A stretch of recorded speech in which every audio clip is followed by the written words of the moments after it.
How do leaders use power and influence in the business world to achieve an objective and to motivate their followers to perform?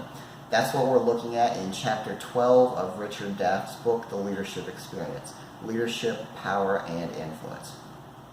So let's start right off by talking about two types of leaders: a transformational leader versus a transactional leader. Now, a transactional leader is focused on achieving his objectives, but he's doing it by finding what needs his followers have and showing them how their needs can be fulfilled by working towards his goals, right?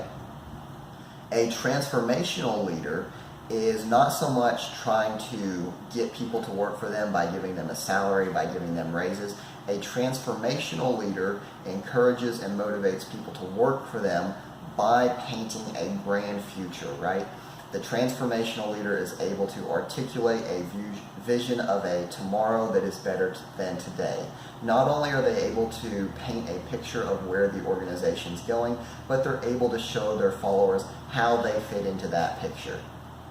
They don't have to worry so much about the lower order needs of providing the salary, the things like that. Those things are all going to be met, of course, but what they focus on to really push their followers is the higher order needs on Maslow's pyramid. Things such as self-actualization, fulfillment, right? They're trying to take the vision that they have of the organization, and instead of trying to incentivize people to follow them, they're trying to make this vision so grand, so wonderful, that people see it as their vision also. They're willing to give 100% for this vision, not because they expect a physical reward, but because they believe in achieving the goals of the organization. Now, additionally, this is going to push followers beyond self-interest, because they're not just working for a paycheck anymore. They're not just trying to get that salary. Instead, they're focusing on an idea, right? They're focusing on whatever organizational goals it is.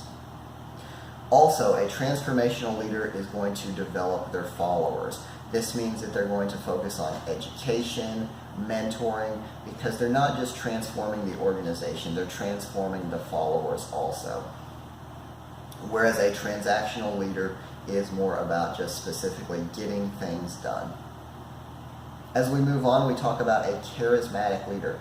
Now, a transformational leader is able to motivate people by showing how good things can be in the future, how an organization could progress. But a charismatic leader is able to motivate people to follow them, to give 100%, but they're doing it because of who they are, not because of the organization's vision. So a charismatic leader might be, very outgoing, very funny, very charming, very intelligent, handsome, whatever. The charismatic leader, people follow them because of who they are as a person, whereas the transformational leader, we're following them more because of the vision that they are going to accomplish. Now, a coalition leader develops alliances to help support goals. So if you are trying to secure funding for a new school, right, you would go and you would get the support of the parent-teacher organization, the school board, perhaps the mayor. You would try to build a coalition of people in the community that could influence and support you in this decision. The author also talks about 5 types of power: soft power and hard power. Soft power is not formal. It's because of specific skills that someone has. For example, let's consider expert power. If you've ever heard the phrase a subject matter expert, this is a type of soft power. So a boss needs to make a decision. He's the boss, so he has the authority to make this decision, but he's going to listen to experts in the field, right? He's going to interview the foreman to say, hey, can we meet this goal? If we're considering opening a new plant, we might be the CEO of the company, but we're going to listen to the expert power of our research analysts who analyze and say, is this going to be profitable?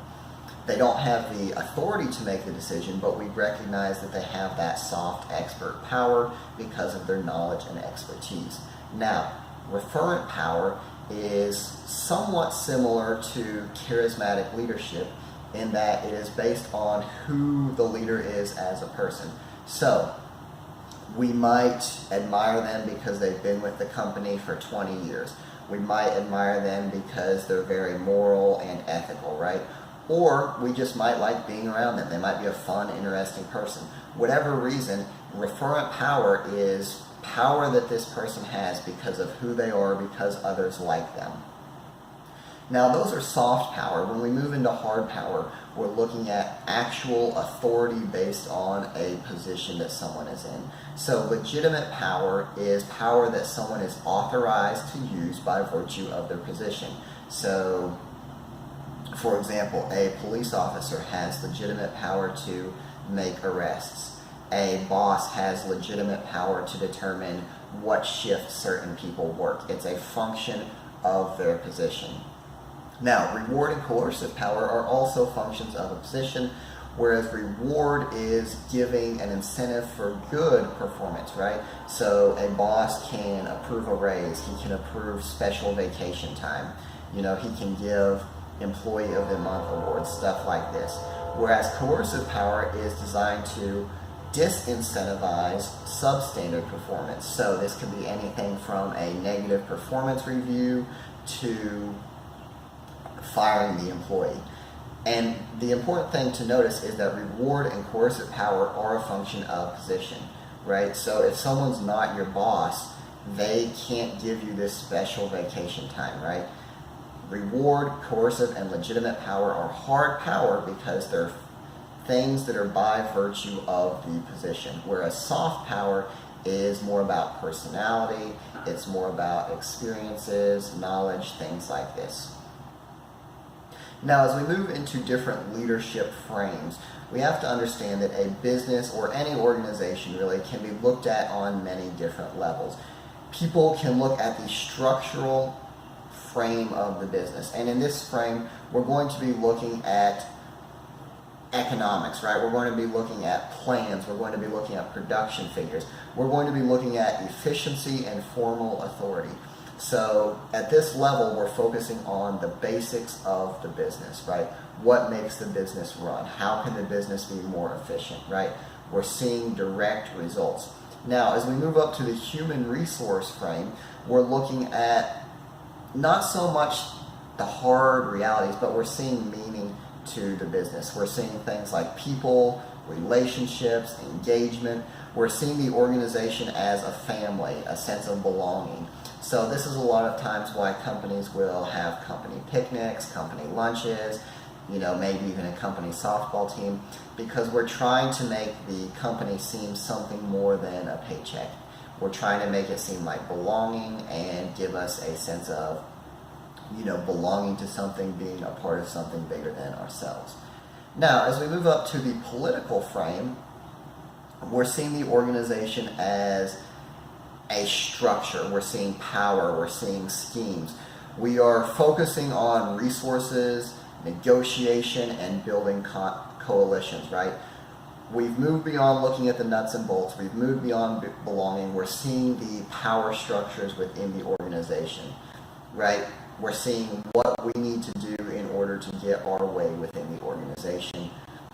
And then lastly, as we move up to the symbolic frame, we're seeing the organization as something more. We're seeing it as a dream. We're seeing it as a goal. We're looking at vision, imagination, and values. So this is the part where we say, what does our organization mean? What does our organization stand for, right? The structural, we looked at, can we be profitable? Human resources, we looked at, what is it belonging to this organization?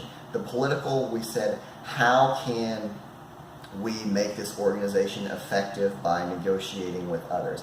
And then when we get to the symbolic, we're looking at, what does it mean? What does the organization stand for? Now, the authors also talk about asserting leader influence.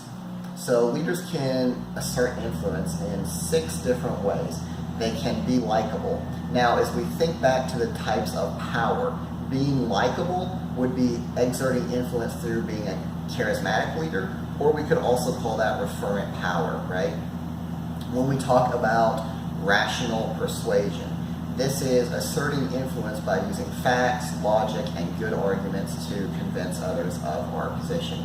This could be done through expert power, right? Because we're a subject matter expert, we understand what's going on in the situation.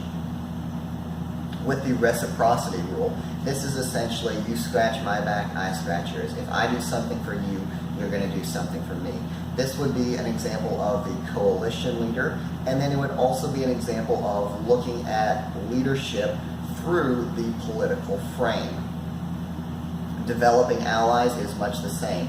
It's the coalition, except it's not strict reciprocity. We're looking for long-term allies that we can help and they can help, but it's not specifically just you do this, I do that. It's more of a partnership. Again, we're looking at the political frame of the organization, and we're looking at the charismatic leader, the coalition leader. We can also simply ask for what we want. You know, if you don't ask for something, you're not going to get it. Can't really do a whole lot of explaining on that one. We have the higher purpose of the organization. So we have a goal that we want to pursue, but we're showing how this fits into some higher purpose. So if we can tie it into the mission statement of the organization, then we're looking at the symbolic leadership frame. We're saying this is going to help define us as an organization. Just a few other thoughts about power, hard power and soft power. There's a case study about weight pharmaceuticals, and essentially throughout the case of this study you get a really good look at the different types of power. It's only about a page.